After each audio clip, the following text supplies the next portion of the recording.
உங்கள் favourite TV ஷோக்களை இனி miss பண்ண தேவையில்லை. ZEE5 இல் முற்றிலும் இலவசமாக காணுங்கள். இங்கேயும் எப்பொழுதும். எல்லாம் அந்த சவுந்தர பாண்டி ரத்தம் தாம்ல. நீங்க கூட பிறந்தவனை விட்டு கொடுத்துறியா நீ? அவனை காப்பாத்துறதுக்கு உன் அம்மா வந்து காலில் விழ, நீ வந்து அந்த கதுல தாங்கி நிக்க. அவனை காப்பாத்த என்ன வந்து சமாதானப்படுத்திட்டீலோ?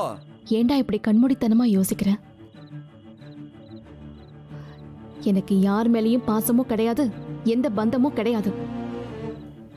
நான் ரேஷனலா யோசிக்கிறேன். ஒரு எமோஷன்ல கொலை பண்ணிடலாம், கையில இருக்கிறத கழட்டி கொடுத்துடலாம், சொத்தை எழுதி வச்சிடலாம், எமோஷன்ல என்ன வேணாலும் பண்ணலாம். ஆனா அதுக்கப்புறம் என்ன நடக்கும்னு யோசிக்கிறவன் தான் ரேஷனல் மனுஷன் இல்லையா? என்ன நீ படிச்ச படிப்பெல்லாம் என்கிட்ட காட்டுதியோ? இப்படி எல்லாம் பேசினா என் மனச மாத்திலாம் நினைக்கியோ? இல்லடா, நான் என்ன சொல்ல வரேன். உனக்கு அண்ணன் முக்கியம், முசுறு முக்கியம். அதுக்காக நீ இந்த மாதிரிலாம் பேச.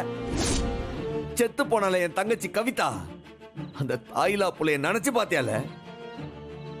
கண்ணை மூடினாலே அண்ணன் அண்ணன் நான் கடைசியா கத்துறதாம்ல என் காதுல விழுது. இங்க உசுரோட பணமா கிடக்குறால எசக்கி, அவ கேக்கா ஏன்னா என் வாழ்க்கை நாசமாயிடுச்சுனே நாசமாயிடுச்சுனேன்னு கேக்கா. இதுக்கெல்லாம் காரணம் ஆறு அண்ணன் அந்த முத்து பாண்டி தானே. அவனை விட்டு வைக்க சொல்லுதியா? அவனை விட்டு வைக்க சொல்லுதியா? அவனுக்கு சாவு என் கையில தாம்ல. அவனுக்கு சாவு என் கையில தாம்ல. சரி, நான் கெட்டவதான், அப்படியே இருந்துட்டு போறேன். இப்பவேவா நீ அந்த முத்துப்பாண்டியை கொல்ல போற? இல்லல்ல, அவனை கொல்லணும்னா உனக்கு உடம்பு நல்லா இருக்க வேணாமா? அத பத்திலாம் எனக்கு கவலை இல்ல. எனக்கு வேண்டியது எல்லாம் ஒன்னே ஒண்ணுதே, உன் அண்ணன் உசுரு. அதை எடுக்கிற வரைக்கும் நான் ஓய மாட்டல. என்ன நீ எப்ப புரிஞ்சுக்க போறேன்னு எனக்கு தெரியல சண்முகம். புரிஞ்சுப்பியான்னு கூட எனக்கு தெரியல. ஆனா நான் உன் பக்கம் நின்னுதான் பேசுறேன். நீ இல்லனா உன் தங்கச்சிங்களோட வாழ்க்கை என்ன ஆகும்? அத நினைச்சுதான் நான் பேசுறேன்டா. இப்ப நான் இருந்த மட்டும் என் தங்கச்சி வாழ்க்கை என்னல ஆச்சு? நாசம் தானே ஆச்சு.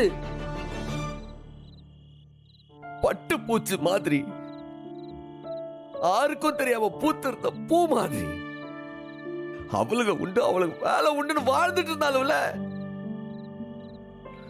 ஒரு எறும்பாவது கொண்டு இருப்பாளுங்களா?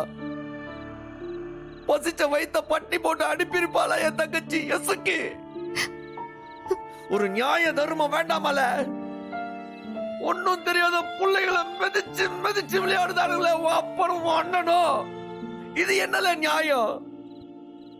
எதுக்குல இவங்களுக்கு அம்பிட்டு வஞ்சம்? இத நினைக்க நினைக்க நெஞ்சு கொதிக்குதுல. அவனுங்களை சும்மா விட சொல்லுதியா? அவனுங்களை ஏதாச்சும் செய்யணும்ல. அவனுங்களை ஏதாச்சும் செய்யணும். இல்லடா என் தங்கச்சி கவிதா ஆத்மா சாந்தி அடையாதுல. சண்முகம், நான் இப்போ உன் அத்தை பொண்ணு பரணி இல்லடா,